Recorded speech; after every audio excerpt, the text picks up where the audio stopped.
So I'm totally convinced, but there are some questions, that we have doubts, because since I'm a born Christian, بسم اللہ الرحمن الرحیم۔ السلام علیکم دوستو ایک عورت نے ڈاکٹر ذاکر نائک صاحب سے اجتماع میں کہا کہ مجھے اسلام کے متعلق کچھ ڈاؤٹ ہیں، اگر آپ مجھے کلیریفائی کر دیں گے تو میں اسلام قبول کر لوں گی۔ یہ عورت ڈاکٹر ذاکر نائک صاحب کی باتوں سے متاثر ہو کر اسلام قبول کر لیتی ہے، وہ بھی مناظر آپ کو دکھائیں گے۔ دوستو بڑھتے ہیں آج کی اس ویڈیو کی جانب۔ اس عورت نے ڈاکٹر ذاکر نائک صاحب کو اپنا تعارف کرواتے ہوئے کہا کہ میرا نام پرشانتی داسری ہے، میں انڈیا سے ہوں، لیکن میں عیسائی گھرانے میں پیدا ہوئی ہوں اور اب میں دبئی میں شفٹ ہو گئی ہوں۔ میں اسلام کے بارے میں جاننے کے لیے یہاں آئی ہوں۔ دبئی میں میرے ایک بھائی نے مجھے اللہ کے بارے میں بتایا ہے اور اس نے اسلام کے متعلق اپنا سارا علم مجھ سے شیئر کیا ہے۔ میں اس کی باتوں سے کنونسڈ ہوں، لیکن میرے ٹوٹل 4 سوال ہیں جس کے بارے میں کلیریفیکیشن چاہتی ہوں۔ میں نے آپ کی ویڈیو سنی ہے، آپ نے روح القدس کے بارے میں بات کی ہے اور آپ نے خاص طور پر ذکر کیا ہے روح القدس موجود ہے، لہذا میں قرآن پاک کے مطابق روح القدس کو جاننا چاہتی ہوں۔ اس عورت نے کہا کہ بائبل کی اولڈ ٹیسٹیمن کے مطابق ایک آیت ہے، اللہ تعالیٰ کی روح پانیوں پر منڈرا رہی ہے، کیا روح القدس اللہ تعالیٰ سے علیحدہ ہیں؟ اس عورت نے کہا کہ میں اپنے 2 سوالوں کے جواب جاننے کے بعد اگلے 2 سوال پوچھوں گی۔ دوستو ویڈیو کی طرف بڑھنے سے پہلے آپ سے گزارش ہے کہ ویڈیو کو آخر تک دیکھیں تاکہ آپ جان سکیں کہ ڈاکٹر ذاکر نائک صاحب نے اتنے پیچیدہ سوالوں کا بہت ہی اطمینان بخش جواب دیا۔ ڈاکٹر ذاکر نائک صاحب نے مائکرو فون کے سامنے آتے ہی سوالات کو دہرایا۔ ڈاکٹر ذاکر نائک صاحب نے فرمایا کہ عیسائی جب روح القدس کے بارے میں بات کرتے ہیں تو وہ فرض کرتے ہیں کہ یہ تسلیت کا حصہ ہے، تسلیت خدا ہے، بائبل میں تسلیت کا لفظ موجود نہیں ہے۔ دوستو واضح رہے کہ عقیدہ تسلیت عیسائیوں کا عقیدہ ہے، جس کے مطابق عیسائیوں کا ماننا ہے کہ اللہ تعالیٰ، حضرت عیسیٰ علیہ السلام، حضرت مریم علیہ السلام تینوں خدا ہیں، نعوذ باللہ۔ ڈاکٹر ذاکر نائک صاحب نے فرمایا کہ قرآن مجید میں جس روح کا ذکر ہے وہ حضرت جبرائیل علیہ السلام ہیں۔ قرآن مجید حضرت جبرائیل علیہ السلام کے بارے میں بات کرتا ہے۔ اللہ تعالیٰ نے حضرت جبرائیل علیہ السلام کو حضرت محمد صلی اللہ علیہ وآلہ وسلم تک وحی پہنچانے کی ذمہ داری دی تھی، اور بھی بہت سے کام حضرت جبرائیل علیہ السلام کو مل چکے ہیں، لہذا اگر آپ حضرت جبرائیل علیہ السلام کو روح کی طرح سمجھتے ہیں تو کوئی مسئلہ نہیں ہے،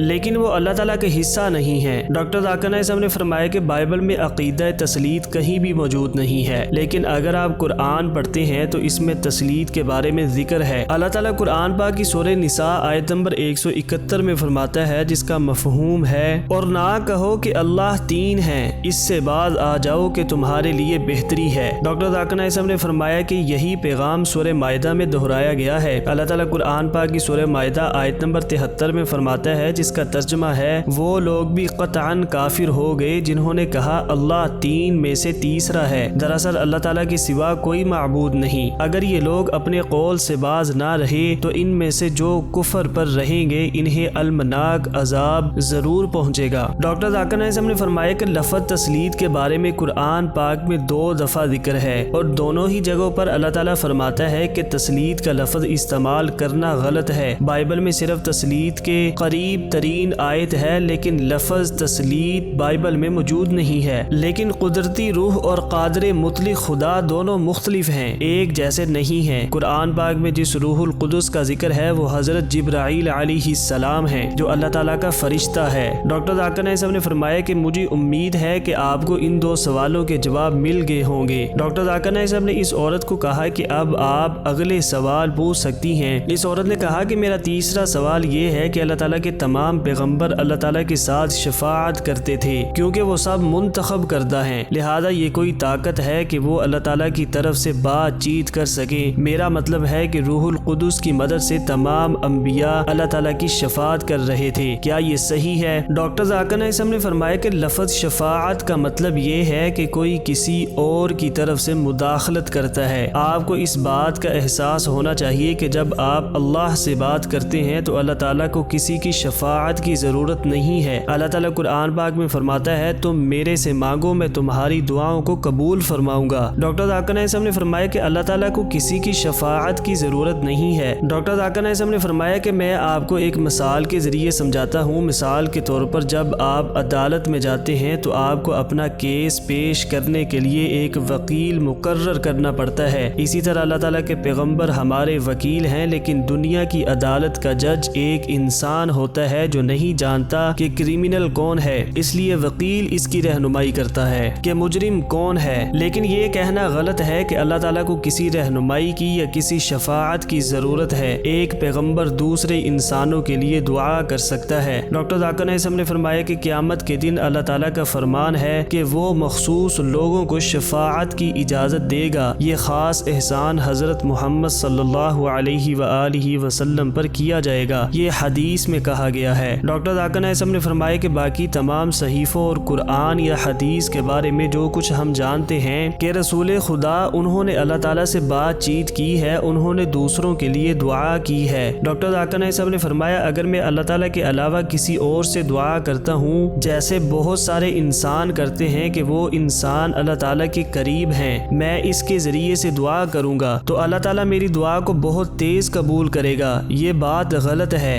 ہمیں براہ راست اللہ تعالیٰ سے دعا کرنی ہے۔ ڈاکٹر ذاکر نائک صاحب نے فرمایا کہ اللہ تعالیٰ کے پیغمبر کے پاس خصوصی اختیارات ہیں کہ وہ اللہ تعالیٰ سے بات کر سکتے ہیں۔ اللہ تعالیٰ مردوں کے درمیان میں سے مخصوص مردوں کا انتخاب کرتا ہے تاکہ اپنا پیغام دوسروں تک پہنچا سکے۔ یہ اللہ تعالیٰ کے منتخب کردہ بندے ہیں، ہم انہیں پیغمبر یا رسول کہتے ہیں، لیکن اس کا مطلب یہ نہیں ہے کہ انسان ان رسولوں کو شفاعت کے لیے استعمال کر سکتا ہے۔ مثلا اگر انسان ان رسولوں سے دعا کرے تو اللہ تعالیٰ ہماری بات جلدی سن لے گا۔ یہ چرچ کی تعلیم ہے، یہ تصور اسلام میں موجود نہیں ہے اور حقیقی عیسائیت میں بھی نہیں ہے، یہ چرچ کی تعلیم ہے۔ ڈاکٹر ذاکر نائک صاحب نے اس عورت کو کہا کہ اب آپ اپنا آخری سوال پوچھ سکتی ہیں۔ اس عورت نے کہا کہ نیو ٹیسٹیمنٹ کی کتاب بک آف ایکٹ میں مختلف زبانوں یعنی لینگویج کے بارے میں ذکر ہے، مجھے اس کے بارے میں جاننا ہے۔ ڈاکٹر ذاکر نائک صاحب نے فرمایا کہ بائبل میں زبانوں کے بارے میں بہت سی چیزیں موجود ہیں اور اس کے علاوہ قرآن پاک میں بھی بہت سی آیات ہیں جو بہت سی زبانوں کے بارے میں بات کرتی ہیں۔ ڈاکٹر ذاکر نائک صاحب نے فرمایا کہ اگر آپ گوسپل آف مارک پڑھتے ہیں تو اس میں کہا گیا ہے کہ جو کوئی بھی بلیورز ہے اگر وہ غیر ملکی زبان سمجھنے کے قابل ہے تو وہ غیر ملکی زبان بولنے کے قابل ہوگا۔ اس کا مطلب ہے کہ اگر آپ خدا پر ایمان رکھتے ہیں تو آپ غیر ملکی زبانوں کو سمجھ سکتے ہیں اور ہم غیر ملکی زبانیں بول سکتے ہیں۔ ڈاکٹر ذاکر نائک صاحب نے فرمایا کہ قرآن پاک میں بھی بہت سے ریفرنسز ہیں جس میں زبان کے بارے میں بات کی گئی ہے۔ اللہ تعالیٰ قرآن پاک کی سورہ روم آیت نمبر 22 میں فرماتا ہے جس کا ترجمہ ہے اس کی نشانیوں میں سے آسمانوں اور زمین کی پیدائش اور تمہاری زبانوں اور رنگتوں کا اختلاف ہے، دانش مندوں کے لیے اس میں یقیناً بڑی نشانیاں ہیں۔ ڈاکٹر ذاکر نائک صاحب نے فرمایا کہ اللہ تعالیٰ نے انسانوں کو مختلف رنگوں اور مختلف زبانوں میں پیدا کیا ہے تاکہ آپ ایک دوسرے کو پہچان لیں۔ ڈاکٹر ذاکر نائک صاحب نے مزید فرمایا کہ قیامت کے دن آپ کے ہاتھ، آپ کی زبان، آپ کے جسم کے اعضاء گواہی دیں گے جو آپ نے صحیح کام کیا اور جو آپ نے غلط کام کیا۔ بہن قرآن پاک میں حدیث میں زبان کے بارے میں بہت سے ریفرنسز موجود ہیں، بائبل میں بھی بہت سے ریفرنسز موجود ہیں۔ ڈاکٹر ذاکر نائک صاحب نے فرمایا کہ مجھے امید ہے کہ آپ کو آپ کے سوال کا جواب مل گیا ہوگا، اب آپ اسلام قبول کرنے کے لیے تیار ہیں؟ اس عورت نے ہاں میں جواب دیا۔ پھر ڈاکٹر ذاکر نائک صاحب نے اسے روایتی طور پر کلمہ پڑھایا۔ آئیے وہ مناظر بھی آپ کو دکھاتے ہیں۔ اشہدو اشہدو اللہ اللہ الہ الہ الا اللہ الا اللہ واشہدو واشہدو ان ان محمدن محمدن عبدہ عبدہ ورسولہ ورسولہ